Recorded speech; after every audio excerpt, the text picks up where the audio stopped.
The year is 1976. An Iranian F-4 Phantom fighter jet engages an unidentified flying object. The UFO is projecting multicolored strobe lights when suddenly it releases an object that shoots toward the Iranian pilots. The pilot gets a lock on the object, but before it can be destroyed, the plane's weapons and communication systems go down. The pilot takes immediate evasive actions. Fast forward to the 2000s, Iranian F-14 Tomcats engage another UFO. This time there are casualties. The UFO evades the fighter jets and flies out of the atmosphere at Mach 10. It would seem that Iran and UFOs have an interesting history together. When you hear stories of unidentified flying objects, you may imagine a flying saucer or little green aliens. Not only that, but the person who's giving the account seems to always be someone who's not quite all there. They tend to have their crazy hair and wild eyes, but the UFO accounts from Iran are detailed and provided by respected military personnel. The information comes from the eyewitness accounts and classified documents that have been leaked to the public. The first contact between a UFO and the Iranian military occurred in 1976 above the city of Tehran. It was a cool desert night. There were no clouds in the sky. The Milky Way stretched across the heavens like an oasis in a black desert. The sound of shopkeepers closing up their stalls for the night filled the air. Then, suddenly, the skies over Tehran lit up. It was just after midnight on September 19th. Tehran residents began telephoning the local airport, frantically relaying the same message. They were seeing bright lights in the sky. The lights seemed to hover in place and then move rapidly to a different location. It was as if the lights were looking for something or someone. The military and airport personnel checked the radar, but nothing showed up. General Yousefi, the man in charge of the airfield, stepped outside and looked up at the sky. Sure enough, he saw the bright lights for himself. He witnessed the lights jetting across the sky. They looked like shooting stars being controlled by some unseen entity. He scrambled back into the airport and found his best pilots to investigate further. General Yousefi ordered Lieutenant Yadi Nazari and a backseat weapons officer to take off and have a look at the object in the sky. It was time to get up close and personal. The F-4 Phantom fighter plane took off at 1:30 a.m. and leveled off at the altitude of the unidentified object. Upon approach, the F-4 lost all navigational instruments and communications. The dials and screens in the aircraft went haywire. Nazari was flying only using his instincts and what he could see. He kept his eyes on the UFO and his aircraft pointed at the horizon. Nazari made the decision it was too dangerous to continue this way and was forced to turn around and return to base. As soon as the plane began moving away from the UFO, the instruments came back online. It was as if the UFO had some sort of electronics jammer. A second F-4 Phantom was launched at 1:40 a.m., piloted by Lieutenant Parvez Jafari. He approached the UFO and acquired a radar lock. This meant that there was definitely something tangible in the sky. The UFO was a solid mass that reflected the radar and therefore couldn't have been ball lightning or any form of pure energy. Upon getting closer to the UFO, Jafari reported that its lights were alternating in color from blue, green, red, and orange. They were strobing so quickly that they almost appeared to be solid. The UFO began to move south and Jafari pursued the vessel. All of a sudden, the UFO stopped in mid-air. It just sat there unmoving, as if the law of gravity was a force that it could choose to obey or not. Jafari veered around and stopped the aircraft so he wouldn't collide with it. He turned his jet back around and headed back toward the unidentified vessel at a slower speed. On the return approach by Jafari, something even stranger happened. The UFO dropped a bright object out from its main hull. Jafari reported that the object was headed straight for him and his F-4 Phantom,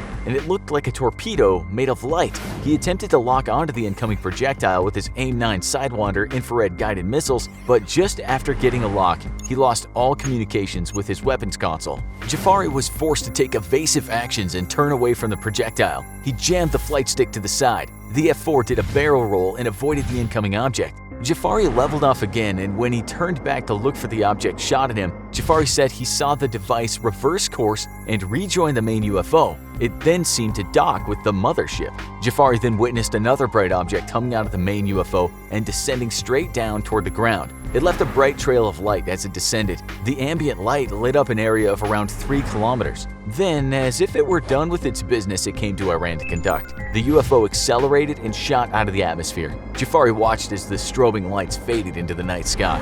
As the F-4 Phantom prepared to land, it experienced more communication and navigational failures. Upon further investigation, a commercial airliner in the area also reported communication failures at the same time as Jafari, but the airliner did not see the UFO. Ground troops were sent to recover the fallen object, but as they approached the area, their equipment started to malfunction. No trace of whatever the UFO shot toward the ground was ever found, as far as we know. Approximately 3 decades went by without any reports from Iran about UFOs in their airspace. Then, in 2004, strange aircraft were once again encountered by the Iranian Air Force. At this time, Iran was still using a few F-14 Tomcats that they'd purchased from America before the revolution. The Iranian military used the Tomcats to protect their nuclear facilities. Considered one of the most successful fighter jets ever built, its speed, maneuverability, and weapon capabilities make it an aircraft to be feared and respected.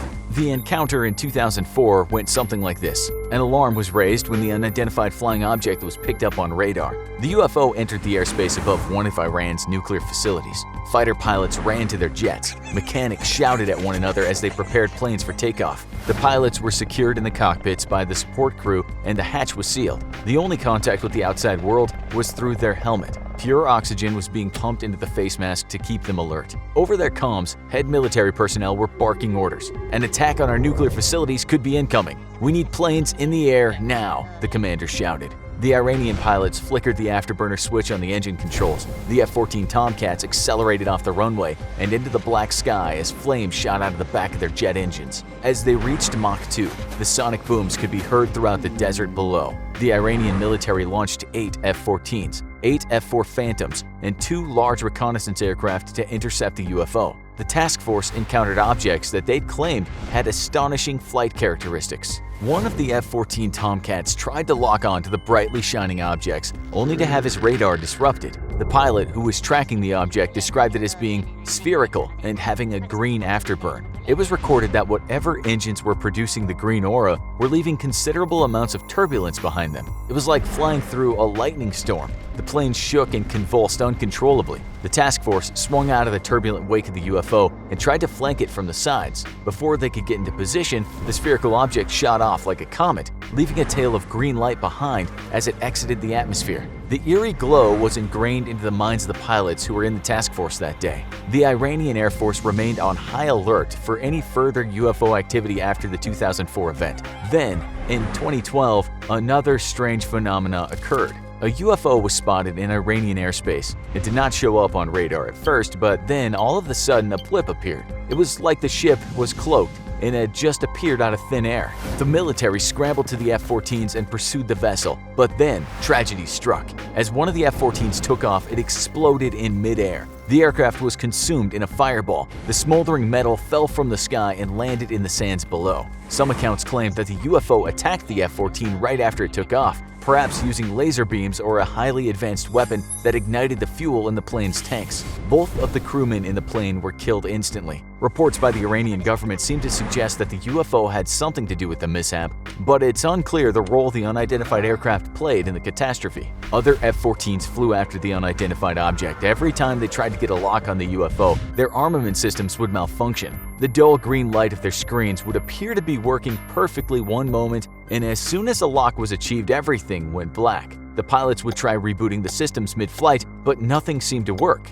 The UFO quickly outpaced the F-14 Tomcats as it reached Mach 10, a speed faster than any aircraft currently produced can fly. It was almost like the UFO was toying with the F-14s. With the afterburners, the Tomcats pursued their enemy at a top speed of just over Mach 2. This is 1,534 miles per hour. The encounter ended similarly to the one in 2004. The UFO shot out of the atmosphere with a glowing tail of exhaust behind it. Each of the unexplained encounters recorded incredible capabilities of the UFOs. In all 3 cases, radar was jammed and weapon systems malfunctioned when the UFO was present. It seems that once the UFO left the general area, the instruments started to work properly again. You have to wonder what whoever was controlling the UFO was after. Their radar jamming capabilities seem highly sophisticated, yet they still allowed the Iranian military to know that they were there. Was it an accident all 3 times? Or was the UFO testing Iran's Air Force capabilities? Another common factor between the encounters was that the UFOs all left the atmosphere after encountering the Iranian aircraft.